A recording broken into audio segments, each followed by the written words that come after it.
Hi everyone, this is your freakiest fiction freak here to talk to you about another great character today and another great story because it is my passion. I do look like I just came out of bed. I want to reassure you, I don't. I just didn't care much for preparing for this video. I just want to talk about things that I'm passionate about, okay? So we're going to dive right into it and we're going to talk about a character that comes from a manga this time. And not only that, also an anime, but not only that, I figured I did two guys for my first two videos. I wanted to honor the ladies, right? The women. So I decided to pick a female character.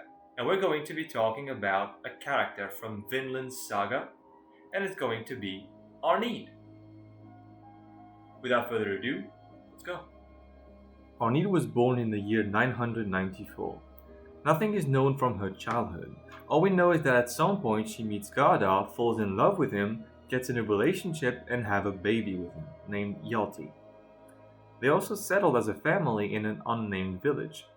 As Garda was a warrior for the village, Arnheid took care of house chores and of Hjalti when Garda wasn't there. Now, let's remember, this is around year 1000. Feminism probably wasn't much of a thing back then. Garda is described as a good and caring person, being attentive to his wife, but also being present in the raising of his son. That could be with mundane tasks such as changing his diapers or anything like this. The family seems to live in good harmony as such. Though, when Hjalti was about 1 year old, a conflict over resources was stirring up in the village, threatened by another village. Despite Arnheid imploring Garda not to go, he only sees the benefit and the glory and riches that he could bring to his son, not listening to Arnheid's cries for help. As the men leave the village to fight against the neighbors, their village is attacked and Arnheid is captured. In her absolute desperation, Hjalti is killed, for the reason that Arnheid becoming a childless slave would give her more value in trade. She ends up being sold to Ketil, a rich farm owner with a reputation of a battling legend, but who is actually a soft and fearful man. As a female slave, she attends to household chores of all sorts, such as cleaning, preparing food, bringing water, attending to Ketil's father later on, etc. She also becomes Ketil's sex slave while also growing a one-sided affective bond between them, Ketil growing some affection for her. Ketil ends up feeling so fond of Arnheid and trusting of her that he reveals to her that the legend of his Iron Fist name is lies and shows his soft side to her when he doesn't for anyone else. As far as Arnheid's feelings are concerned, she's not shown to have any real feelings for her master. This bond between them is still sensed by Ketil's wife, who likes to beat Arnheid regularly at any sign of a mistake from her. Arnheid even ends up being pregnant with Ketil's child, seeing an opportunity in this new life to forget her past one and to forget the trauma of being separated from her husband and of losing her child. In the meantime, she bottles up her feelings about her trauma and behaves dutifully as a slave. She knows that, as she's merely an object to anyone around her, she must do what she's told to keep a quiet life and finally have a reason to find some light in her depressing life, a child. As she lives her life in the farm, two new slave farmers are integrated to the staff to work the fields, but also to get rid of the forest for new plantations. Those two men are Thorfinn and Einar, the main characters of Vinland Saga at that moment. She meets those two men while cleaning the dishes outside one day, trying to show a friendly behavior to them. Her good looks and nice demeanor attracts the love of one of those two, Einar. She even makes the remark to him that he's a nice person, even though he doesn't realize it, touching deep and not staying superficial. Through their daily interactions as slaves, the three become friends, bonded by the hardships and reality of their condition as slaves. In those interactions, Arnheid finds a little of the light that she was so desperately needing. But one day, her husband Garda, who became a slave in a nearby farm ruled by Ketil, breaks free from his chains after a ton of abuse from his master. He then proceeds to kill his entire master family and goes searching for Arnheid and their son Hjalti, wounded but in a barbaric berserk state. Despite Kettle's god's efforts to catch him, he crosses paths with Arnheid in his escape, awakening a storm inside her. As she sees him, even though seemingly changed, she still sees glimpses of who she used to know and can't help but to be flooded by past memories and regrets, but also by a vain hope. Gada is eventually captured. In that moment, a difficult dilemma is presented to Arnheid. Stay away from Gada and try to secure a family with Kettle being safe, or try to rekindle the relationship with her husband, save him, get him back to sanity, and live a loving family life with him once again. Not having made up her mind, Arnheid insists to look after Gada's wounds, and despite Snake, the god's leader, objection to it, she convinces the god to let her do that.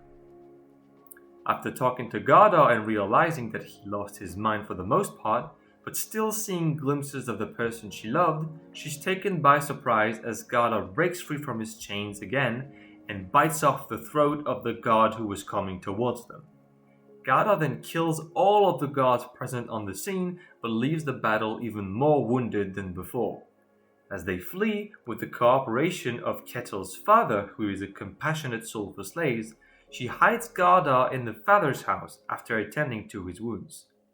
Snake's plan to avenge his fallen god comrades is to lure Gada out, wherever he is, with Arnheid, staying in ambush in Kettle's father's house, not knowing that Gada is actually hidden there.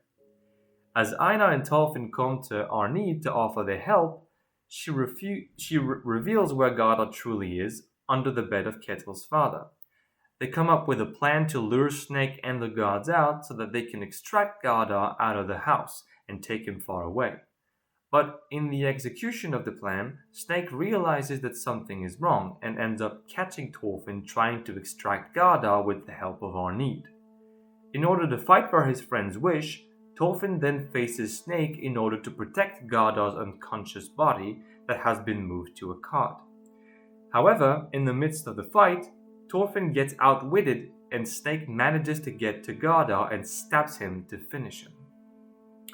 As he threatens Arnheid and Thorfinn of punishment for their betrayal, Gada catches Snake from behind despite all of his wounds and chokes him unconscious, only stopped by Arnheid's voice. She then tells him to stop and to let it go, for them to leave and go back to their village to see their son again.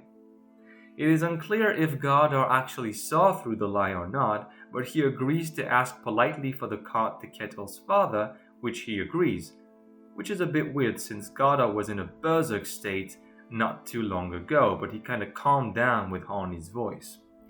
As Gada and Arnheid are leaving, Arnheid realizes that Gada is going to die any minute and that he's bleeding from his wounds. In the anime, Gada then has a final introspective moment where he goes back in his memories, realizing that his true treasure was his family and that he should never have left the village in the first place. He then says in his last breath to Arnheid that he will not allow their son to take the Vikings' path and that he will never leave them again, before finally dying from his wounds in Arnheid's arms. Arnheid is then captured by the gods, who finally caught up to her, and given to Kettle, who is informed of the entire situation that took place while he was away. After being told this, Kettle crumbles in despair and rage. As Arnheid is tied up, he goes to her and beats her very severely in a brutal fit of rage, lamenting that she betrayed him and that he trusted her. She's beaten so bad that she loses the baby inside of her. She's then found beaten near to death by Einar and Thorfinn, who tried to get her on the cart to leave this place, who entered a conflict and has become a war zone. As Einar and Thorfinn are driving her away, she's hallucinating in a near-death experience that she's going home on the cart with Gada and their son, Hjalti. Gada then tells her that it will soon be over after this endless pain, but that she still has something to do. Arnheid agrees. She must thank Thorfinn and Einar for everything they've done for her. As she wakes up from her unconsciousness, she says that the sound of war that she hears remind her of the day they burned her village and took her away as a slave. As she's offered to leave the farm and go to a safe village, she asks if there are slaves there, or war. Thorfinn and Einar have to tell her the truth. Yes, there is, probably. She replies that she doesn't want to go in such a place anymore and that she found a place in peace with her husband and son. She then thanks again her two friends, but as Einar panics, Thorfinn wonders what he could say to get her to want to live. He then remembers the words of his father, but it's too late. Arnheid renders her last breath. As he desperately tries to revive her, it is in vain. Thorfinn then utters the word that his father once said to a dying slave in front of him. Far away to the west, on the other side of the sea, there is a land called Vinland. It's a warm place with fertile soils, unreachable for war and slave traders. There we could live in peace. But it is too late. Arnheid is gone, and she joined her family. After burying her and leaving a tombstone over her grave, Einar and Thorfinn promise each other that they will honor her memory by founding a place where slavery and war doesn't exist. Well, let's move on from this very sad and tragic story to talk about Arnheid's appearance in order to analyze her. She's a beautiful and slender woman with wavy blonde hair. Her appearance, as simple as it is, gives to the reader a sense of purity. It also allows the reader to understand from one look to her that she's a good but fragile soul. Given the world building that has been done for Vinland Saga, we then understand very quickly that such a beautiful person, in a situation like this, a slave in a war-hungry world, is bound to be tainted and torn apart, giving us an idea of what is going to happen to her next.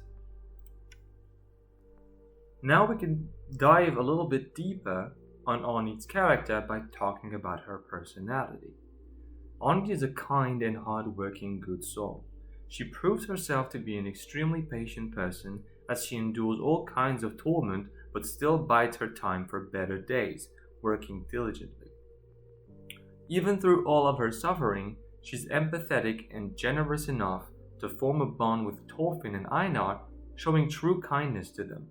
She also has enough empathy to serve her long-time plans, showing a certain well-placed manipulative side with Ketil.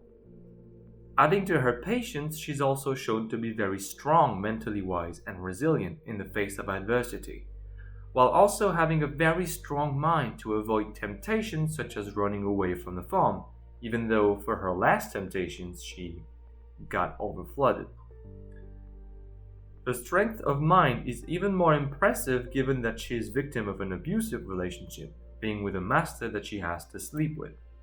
Her traumas are well hidden, but end up resurfacing as she sees her husband again, forming cracks in her resiliency and opening her up to dream of her family once again. She's a pacifist who hates war and slavery above everything. She also shows quick thinking in stressful situations, such as when she has to hide Gardar's unconscious body in Ketil's father's house. Her kindness and love is so strong that she does everything she can to help and soothe Gardar while he's losing his mind and dying. It also shows that she's a very loyal person, sticking to her husband's side despite of all the circumstances. Before we move on to a more detailed analysis of the character by analyzing her place in the structure of the story and the message that is given to the character, I want to talk a little bit about a relationship that this character has with another. And I want to talk a little more about Ketil. Arnheid and Ketil have a very special and I would say weird relationship. First, they're master and slave, which makes the power dynamic in this relationship pretty one-sided in appearance. But actually, both characters benefit from this relationship. Ketil gets a person to confide in when he feels the violence of the world is overwhelming him. He gets the warm embrace of a beautiful young woman that he has complete control over since she's his slave. And that's what is the most important to Ketil. It is not shown particularly that Arnheid's beauty is what makes Ketil so in love with her. It is her kindness, compassion, and tolerance. These traits are even contrasted with Ketil's wife traits, who is cruel, jealous, bitter, and unpleasant physically and in personality. The fact that he has total control for once in this brutal world over such a heartwarming being is what makes Arnheid so important to him. For Arnheid, of course, this relationship is horrible and full of abuse, but it's also a way to finally find some sense of safety, and she says it herself, after all the horrors and brutalities that she's experienced in her life. The pact with the devil in this situation for Arnheid, however, is that Kettle is a greedy and possessive man. He will never let go of Arnheid's slavery to keep absolute control over her, and she knows it. But after all, as a slave in the first place, she doesn't really have much of a choice, and this pact with the devil does not really affect her on that point. Or so she thinks. But the dynamic is interesting, because though Kettle should hold all the power, since it's a master and slave relationship, Arnheid is able to use him in a way to her advantage, taking a little bit of the power between them. Since this control is the most important thing for Kettle, this explains perfectly how he mercilessly beat Arnheid pretty much to death when he finds out that she ran away with her husband. He doesn't have remorse about the beating because he didn't really care about Arnheid, he cared about what she brought him. After all, to him, she's a slave, a mere object. So, now let's talk about Arnheid's place in the structure of the story. And in order to start this chapter of this video, I hesitated to talk about something in the previous chapter rather than now, but I decided to do it now. And it's the relationship between Arnheid and the main character of the story, who is Thorfinn. And Arnheid is a very important person in the story of Thorfinn, and for Thorfinn in general. The first reason being, well, Arnheid is Thorfinn's second friend since his father died when he was like 6, and the first being Einar. And also, even though Einar is the first, well, Arnheid and Einar represent the first group of friends that Thorfinn found and made a relationship with. So, kind of in the same vein as Einar in reality. Arnheid's good soul represents a kind of soothing presence for Thorfinn's empty state at the time, because he feels completely empty after the horrors he has done. So it allows a fertile ground to grow back his personality and to come out of his long depression. And it's contrasted with Einar's personality, who's more of an upbeat and energetic person. So those two persons in Thorfinn's life, Einar and Arnheid, bring about a certain, I would say, equilibrium to allow Thorfinn to come out of his depression and grow in good fashion. Just like what he sees in Einar, though, in Arnheid, Thorfinn sees his past deeds, which is still a demon that is accompanying him and a curse that he has to live with, but he also sees that in Einar, it's kind of the price he has to pay for his past, right? And another thing that shows us how Arnheid is extremely important to Thorfinn is that he resorts to violence in order to help Arnheid, which is something that he swore he would never do again.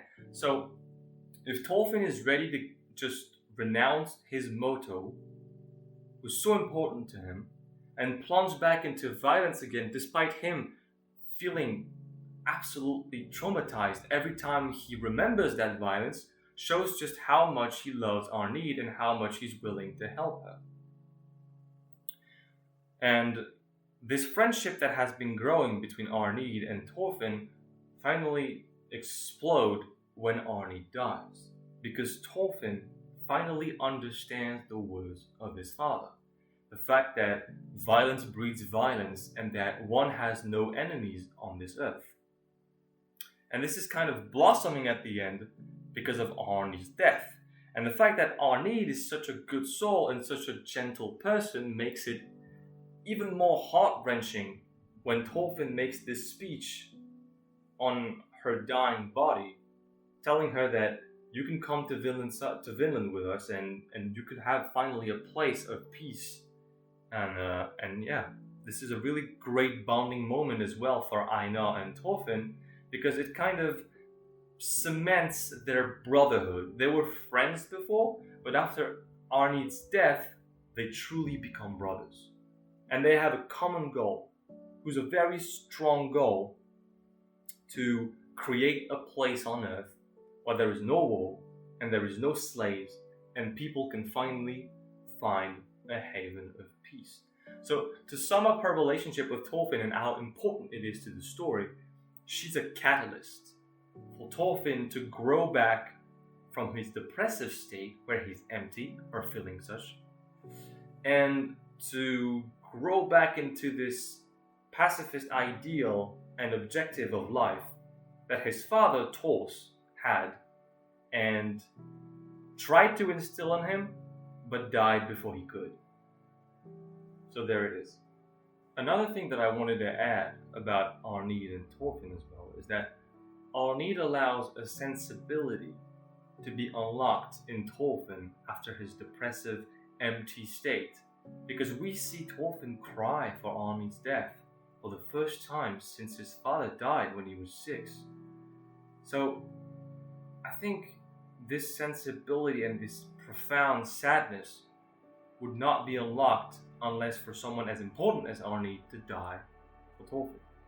That's an important also side of the relationship and what Arnheid brings to Thorfinn.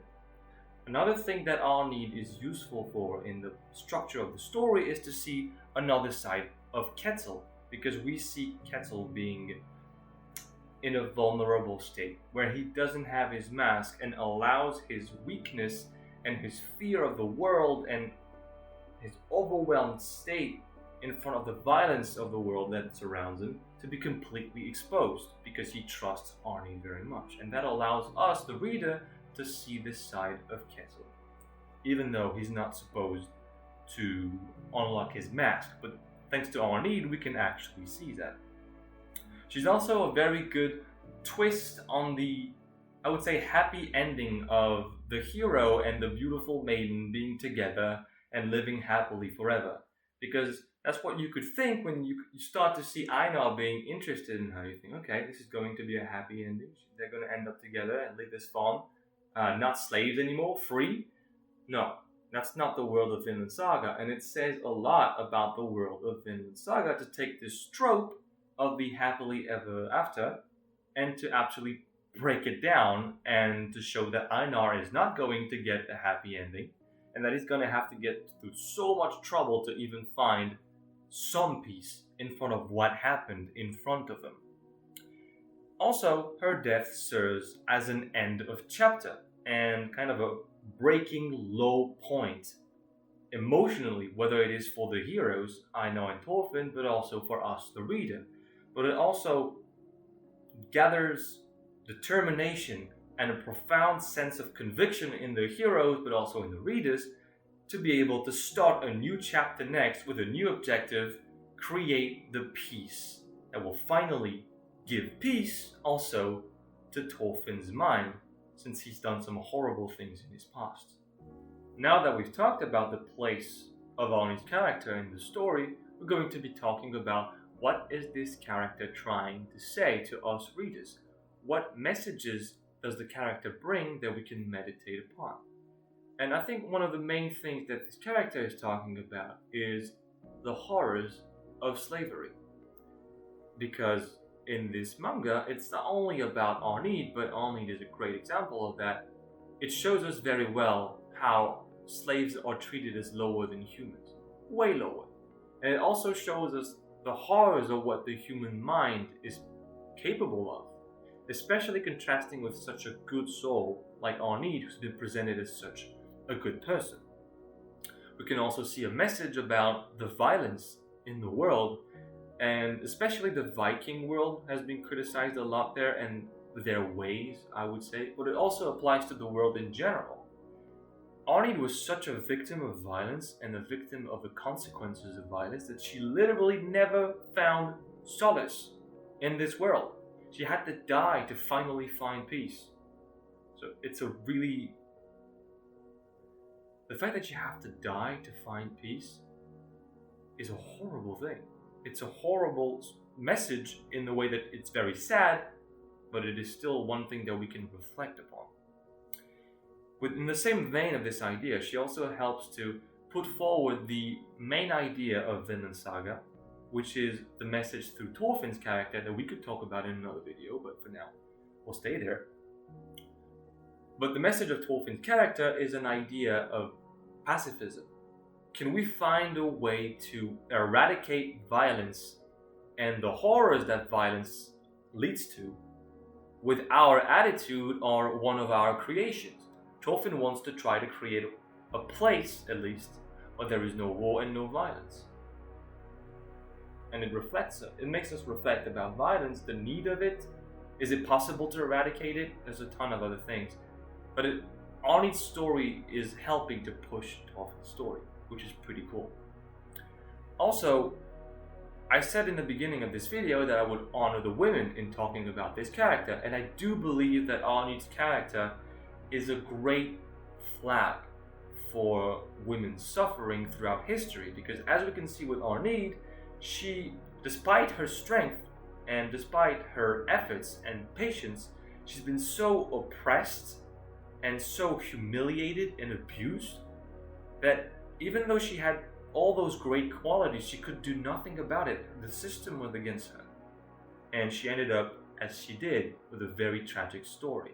So, I think the message behind it, of this raising awareness to women's suffering, is a great message to be added in the story. And I'm really glad that her character did it. There is also this idea that fate can be very cruel, in the idea that you could live a very good life, making all the right choices for yourself, being very cautious, trying to be as wise as you can all the time.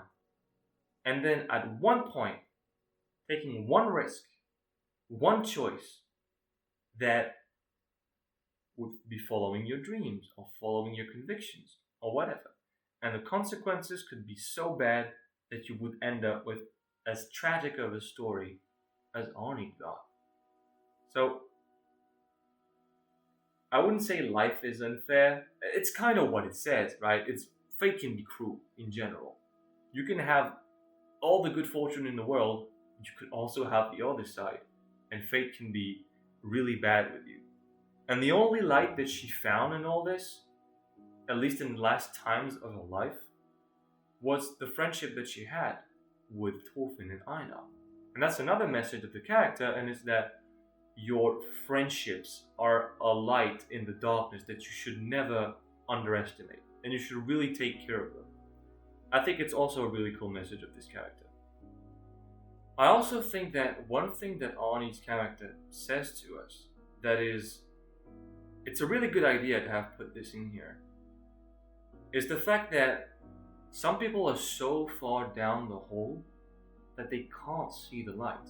Because as a reader or a viewer, you could see Arnheid's story and think to yourself, well, you're having a tough time right now, but hang on, okay? You can actually survive what's happening, make a new family someday, forget your trauma, live with Einar, who's a really good guy, and you know, you could find happiness again. What you have to understand is someone in Arnheid's position don't even have the ability to see the light or just try to reach it, even have the energy to try to reach it. And that's the way depressed people feel. And you have to understand, as a reader, we have to understand that people don't see things the same way we do. Depressed people, for example, don't have the energy or the ability to see the light that we have, because they have a different experience in life. Some different things happen to them, different traumas that led them here. And we have to keep that in mind. I think it's a very beautiful, empathetic message through this character. And I really like this one. We also touched this already in the place in the story structure chapter, but there's this idea that fairy tale is not really a thing in life. In the fairy tale scenario, Arnheid would have been out of all this trauma. She would have been with Einar, and they would have lived a perfectly happy life with a family at the end of the story. That didn't happen. Not only their love, Einar's love was kind of one-sided, I think at least, one of them actually died. So complete opposite of the fairy tale side of things. Very realistic kind of point of view on this one. Also this idea that you could do your best in life and do the best choices you can and be cautious. Some people near you, close to you, could screw everything up. That's kind of what happened with Garda when he came back to Arnheid. And, even the first time, not even when he came back, the first time around when he left to fight his war and left his wife and his child unprotected, he screwed everything up. And Arnheid told him, don't go. He still went. He still screwed everything up despite Arnheid's best effort. That's another message you could see in this. Also, your unresolved past traumas are always going to come and bite you again if you don't treat them. And that was the case for Arnheid. When Gara came back, all her memories came flashing back, and she couldn't help but to want to at least try to get back what she had with Garda, despite seeing that he's completely mentally unstable and that she's probably never gonna get what she wants. But since all of her trauma was still so ingrained in her and she never took care of it, it was too strong for her and the emotions overflowed her. So take care of your past traumas while you can, and while they're not being too much of a problem and not coming back to bite you. There's this interesting thing about Arnheid's character, and it's how her death is presented in an appeasing and peaceful way. Almost a salvation. For all her traumas, all the things she's been through in her life, the one thing that brought her peace was death. And it's painted as such a peaceful thing where she gets to her family again and get to kind of live happily in her last moment. Like death brought that to her. I think it's a really beautiful message, and it could also it could help us viewers and readers to see death in a different way, which is less saddening than a lot of people's way of seeing death, right? I like this message a lot. And also, there is a last message that I see, and it's the strength that love can carry.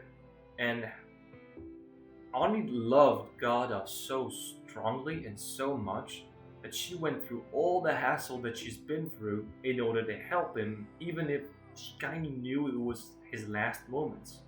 But her love was so strong that she took all the risks upon herself to accompany him in his last moments. And I find that very beautiful.